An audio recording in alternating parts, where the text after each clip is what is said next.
Stop! That's just the left hand. I mean, just because you know the chords doesn't mean it's gonna sound cool, right? We can try that right away. Okay, here's my G chord.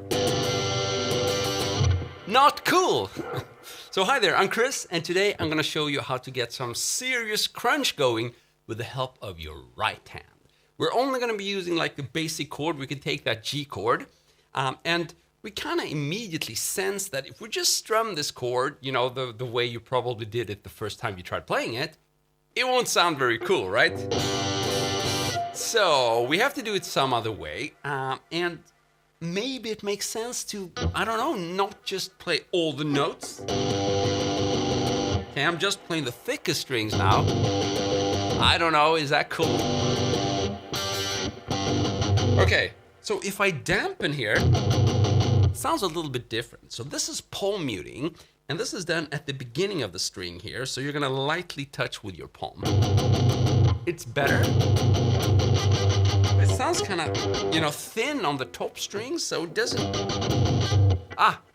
Maybe we could try combining the thicker strings with palm mute and the thinner strings open without palm muting.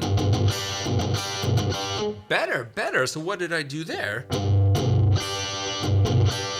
So I'm palm muting the three thickest strings and I'm playing the top three open. It's good, but it's still, I mean, it's a little bit hard because when I hit these top strings, I really have no clue which strings I'm hitting. I might hit the top string, I might hit somewhere in the middle. If only there were a way to make sure I only play the top strings here. So maybe if I attack them from below like that. That's better. This is more consistent because I know that every time I hit those thinner strings with an upstroke like that, I'm always going to be hitting at least the top string, the thinner string. Pretty cool. So if I palm mute two strikes there and then play the top strings with an upstroke, it sounds a lot better. But is there something else we can do to make it sound more like a riff and not just, you know, strumming a chord? I mean, after all, it's kind of easy to add the open strings. I mean, all I have to do is be a little bit slow when I fret that G chord, and I'm playing the open E string. So you could try that, right? You just palm mute the open E string, and then you play your G chord, and you get that kind of riffy bass line going. Pretty cool. So if we combine that with the upstrokes, how does that sound? That sounds pretty awesome to me. So I would say this is the recipe for the day. If you know how to play a G chord, then you can play crunchy riffs like this. So we're playing the open E string with palm muting, and then we're fretting the G chord. So in other words, we're going to be fretting the third note on the low E string. So we get 0, 3, and those are played with downstrokes, because that's how we get that heavy attack.